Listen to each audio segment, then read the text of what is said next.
Welcome to this behind the scenes process video lesson today. Tico Tico. It's an old Brazilian choro, actually very super catchy. Let's see, Oscar Aleman recorded it. Grant Green on the Latin bit. I love that version.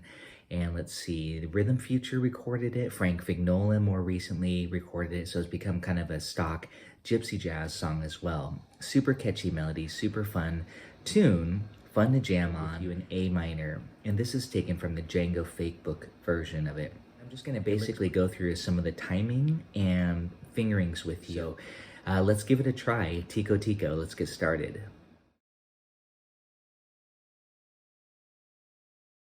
Okay, so first of all, I'm just going to look at the basic chords. We have A minor, da da da da da da da da da da. So it's 1 to the 5, A minor to E7, 1, 5, and I'm just kind of doing this Latin-y, kind of a bossa style feel, 1 and which is definitely the most popular. So we got the 1 5 5 1, pretty easy. A minor, we love A minor. 1. 5, back to the 1. Now measure 5, go to the 4 chord, back to the 1. B7, if you're wondering, is the 5 of the 5. We call that a secondary dominant. And it really kind of gives the music some forward motion that when you use secondary dominants. 5, 1, okay, then back, almost sounds like tequila there. And then back to the 1. This is a second A. Same thing, basically. Just to repeat. 4, 1, 5, and 1. And 1 being A minor because we're in the key of A minor. Now you put the G7 chord there. Guess where that's going to go? Exactly. C. G7 is a 5 of C. C is the relative major of A minor. Okay, so the B section now starts on the 1, then it goes to the 5, stays on the 5. Remember, we're in the relative major of A minor, which is just C major. Then it repeats 1, 5, 5. You can give it a little backbeat groove. Pretty fun. Ooh, C7 there. And that C7, guess where that's going to pull us? Exactly. To the 4 chord, F major. That was 4, sharp 4, kind of bluesy, jazzy. 1 to the 6. Oh, that was 1 with the 5th in the bass. And then the 5 of the 2, A7, good. D7, the 5 of the 5, the real 5, and the 1. That's a beautiful line. We'll go through, analyze, and learn the basic single note line, the cool melody here. I'm gonna choose this position. Here's my A minor, it starts on the 5th. We love that sound. I love it. You know, I call those embellishments around the triad note. In this case, we're around the 5th of A minor. Lower neighbor, upper neighbor. It's almost a Mona Lisa, but it's this 1, 2, 3. Okay, a lot of syncopation, so be careful of the rhythm in this one. I would recommend using the sound slice video that I will put out soon. 1 and 2 and 3 and 4 and 1 and 2 and 4 and 1 and 2. Because I know that's an E7. This is where learning your music theory is very important. You want to know this is E7. You know, learn your arpeggios when you're analyzing and looking at sheet music. If you're reading the sheet music or tabs, try to recognize E7 on the flat 7 of E. Oh, by the way, we're on the E7 chord, of course. That helps to know. And it helps to memorize it. You don't want to just, I always say, you don't want to just memorize numbers and tabs. You want to understand the music, so that way you can really learn it and really memorize it, and to be able to play it in any key, and or to be able to take the ideas and apply it to other songs. Minor Swing, Dark Eyes, whatever your Bossa Dorado, you know, see if you can apply some of these licks. Hey, that sounds like a good etude starting right there for me to write for you some of these ideas onto Bossa Dorado. Okay, so anyways, here we go. We have that E7. Write down the arpeggio from the flat 7. But notice my fingering. I chose this. That way I can cut this line. We want to get to that C note of the A minor. The 3rd, of course. Notice a little chromatic. The A minor. Let's play those first 4 bars. It's pretty dense, super slow. Maybe keep an eye on my fingering here. 1 and 2 and 3.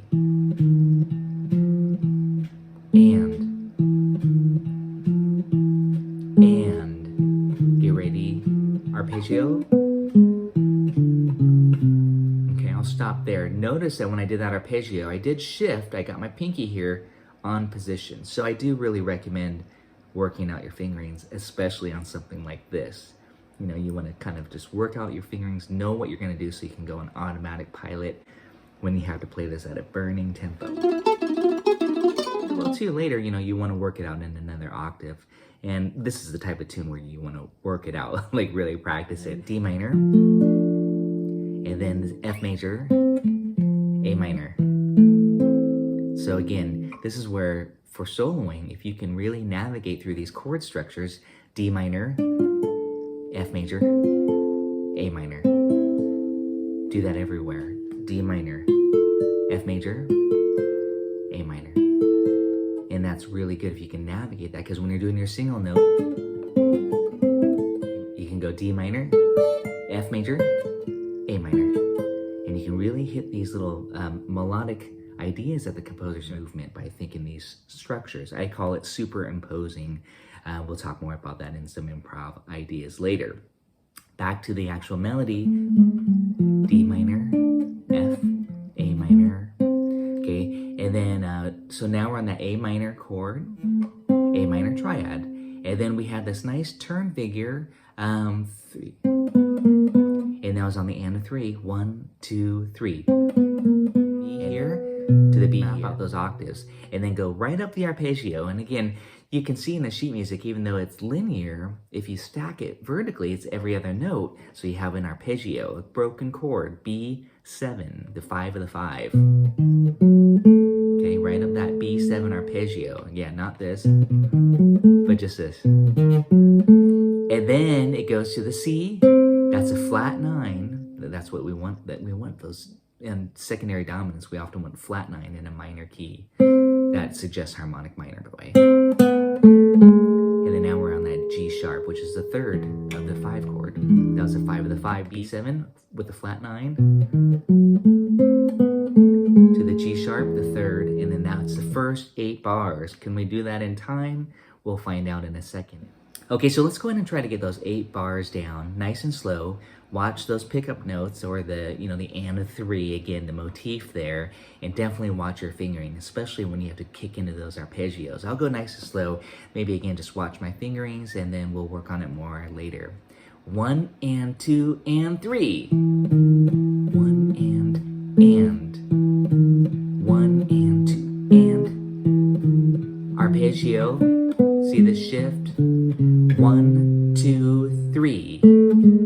1 and shift. Shift. Arpeggio. 2, 3. Let's keep going. It's pretty much a duplicate. And 1, 2. Do the 5 of the 5. But it goes straight to the 5 to resolve to the 1. So there is just an E major triad. And when I'm reading the sheet music, I'm always kind of looking ahead, especially if I can see the outline of a chord shape, which it is on this one. It's E, G sharp, B, E, just E major triad. So again, when you work on basic things like triads, arpeggios, that will help you read music quicker, play music. You can't ignore the fundamentals. E major, down the scale. And that scale is just kind of an A minor scale. It could be Aeolian, melodic minor. Harmonic minor is just the first 5 notes. But however, for soloing, I'm thinking harmonic minor. We'll talk about soloing later. I know you all want to jam out and improvise on this fun song.